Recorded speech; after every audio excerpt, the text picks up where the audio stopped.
I want to thank our fans today and what they've done all season. Creating the environment, staying right to the end. Great job by them.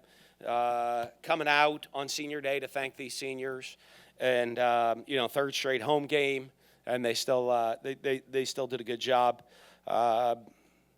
Creating a great atmosphere to send off our seniors and how they worked, and they've worked all year. We need to keep building on that into the future and the excitement and the fun that we have on game day. Great, our seniors, great way for them to finish their last game here in the Swamp, get a big win. Really pleased with how they all played, how we played in the first half of that game. We came out, we wanted to play a great ODK. And they did that as the game went on. Obviously, a lot of young guys got opportunities to get into the game, and a lot of teaching moments for those guys of what it's like when you're a factor now. When you're not just cheering from the sideline, you got to go play, and how you got to keep your head in the game, how disciplined, how it works. So there'll be some good learning from that right there. Obviously, your plan coming out was to throw the ball, or was that more as it was there all day? Well, we wanted to be balanced 50-50 a little bit, but we want to try to hit some explosive plays. And we're able to do that. It was kind of there, and we wanted to kind of up-tempo and hit it, and there were some looks. And, some of those are run-pass options, and they were giving us the throws, and we took them. And it was good to get to execute that and for our guys to get that execution down and build some confidence in the throw game. And could it have been any better day? I mean, perfect day, nice crowd. You had all the seniors. Beautiful weather. Yeah, you had the seniors who all contributed. Well, I'm always going to try to find ways to improve, but I think, certainly the day went really well for us. I know you didn't necessarily want to discuss the plan for Emory going into the week. Yeah. Going back, was this a game that you kind of always had targeted for him to maybe get some extended run? Yes, we don't know how it's going to play out, and it was one of those when, we hit a certain number, where, what I don't want to do is go in and out, and you hit a certain number and feel comfortable. I think we were executing really well, and I was really pleased to get him in as early as we did and get him as many reps as we could because, he's one play away from being in the game next week. He could be in the second play of the game next week. And, and now he's got a little bit more experience on game day in there running the show by himself, not just with a small package, having to go run the whole offense. Was that a factor at all, Kyle's injury, making him essentially the number 2 for FSU? Yeah, yeah. It changed it from him kind of having roles to being the number 2 guy. What do you think of just his general poise, his accuracy? Looked pretty sharp. Yeah, I thought he did pretty good. Missed a couple things, 4th and 1. I mean, some great little leadership things with him. I think, his first couple plays in the game, he's the young guy with some of the older guys. And then he's the young guy with young guys where they look to the quarterback to be the leader. So there's a lot that he can build off of from this game. I thought he made pretty good decisions. I didn't see any bad decisions, really. We got to... with where he went with the ball. Got to hang in the pocket a little bit more maybe on the one or two plays that he'll see. But, we also gave up a little bit of pressure at times, but did pretty good. They score? His deep ball. Who? Looks like Maryland recovered the fumble in the end zone. Yeah, 44-38. They fumbled it? Fumbled it on the 1 and into the end zone. Yeah, I was going to say, when did that happen? I stayed my age today. You can see this job ages you sometimes. So not everybody can say the same. Dan, back to Emory, though, deep ball accuracy. Thought that was Is that really something good. that you see from him regularly? Because he's thrown 2 deep balls now, and they're both right on the money. Yeah, and he can throw the ball. I one of the things, even during recruitment, everybody looked at him as he was like he was a pocket passer more than a dual threat guy, and he just happens to be a great athlete. And that first deep ball to Pitts, he dropped a dime right in there. There were a couple other good ones. Missed the one to Kamori as he was getting hit down the middle. You got to finish that throw. But I think he, what he ended up, 12 of 16, 125, 2 touchdowns. That's not a bad day.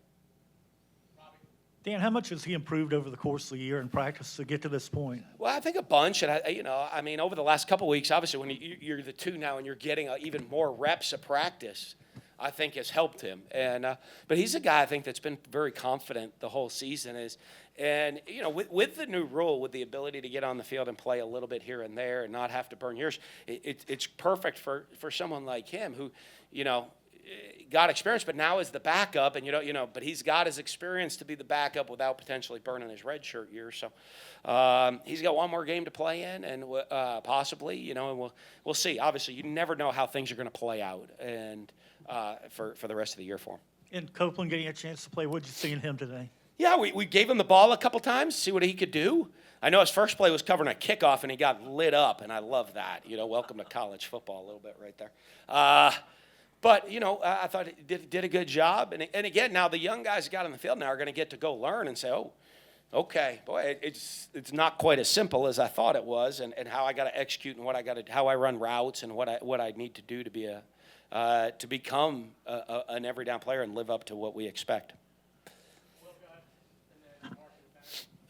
Hey, Dan, you've always been pretty big on guys doing things like blocking on the outside as far as like receivers go. I thought Copeland did pretty well with that today. What do you think of him? And has he been doing that in practice? We'll watch. I don't know. I was managing so many things. I don't get to see all of that really during the course of the game. Usually I get to see a lot of that after the game. Yeah, I think, his biggest thing is learning what to do. With a lot of the young guys, they sit there and they're like, oh, I'm good until you put them in and call the plays, and then I don't really know what to do on that. And that comes from, them learning how to prepare the right way and put in the mental work that, a lot of young guys just think, just give me the ball, I'm good. Okay, well, it's not just that easy. You got to go run a route, you got to block, you got to line up, you got to do every little detail, know every play. So it'd be good for a lot of those young guys to see that experience. I'm not just talking to him. I'm talking to all of these guys that, we got to get in. You look at Chris Blaish and Richard Garage getting in the game, and and some of the guys on defense that they get to take steps with that moving forward. Dan, takeaways have been tough to come by, going back really to the LSU game, but you were able to get a few today, and Yeah. they played big. Well, I don't think we could have scored faster. Was that like the fastest touchdown in Gator history? No, because it would have been. We couldn't have run a kickoff back that fast.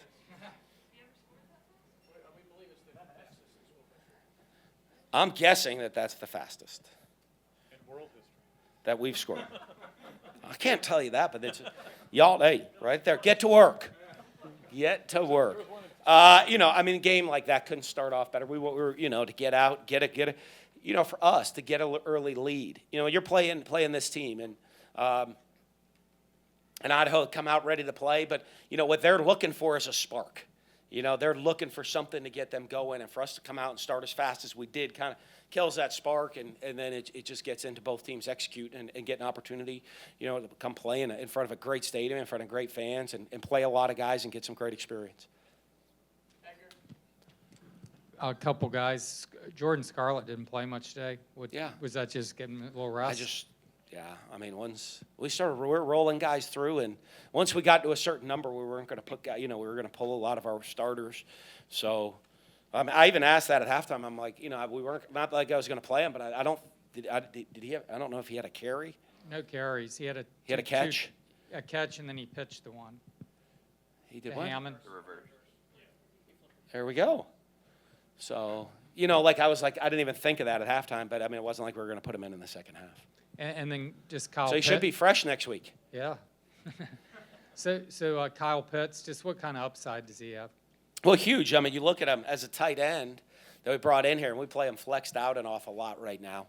And he's going to be a mismatch problem for people as he continues to grow because, you're looking in there. He gives you the opportunity to be in different personnel groupings in the same personnel grouping, as people, what is he, a tight end? Is he a receiver? As he continues to grow and learn every aspect of the offense, becomes a mismatch problem for people. Late in the game, you had too many men on the field on a special teams play, and you lit up some coaches over there. Was that just staying attention to detail? Here's the thing: when you get in and we prepare at halftime, and you look at some things, is just saying, okay, hey, I want. What's our special teams depth chart in the second half? There's certain guys who weren't going to let play. What's your depth chart? And follow that through and make sure you're communicating to every single guy what it is. And you look, and we're running out. We have guys that weren't on the field that are supposed to be on the field, guys that are out there that shouldn't have been out there. And that's just bad communication with the coaches of making sure the right guys are out there when they need to be out there. You put Emery in with about 3 minutes to go in the first half. Was Uh-huh. that because you wanted to see him in a 2-minute drill? No, just I wanted to get him in the game as soon as possible. Our decision is if we were going to get him in, we want to get him in as soon as possible. You don't know how the game's going to play out. But I wanted him to get as many reps as possible. And so I think it was 42-0. And as soon as it hit that, I said, you're going. And it was great to get him in as early as we did.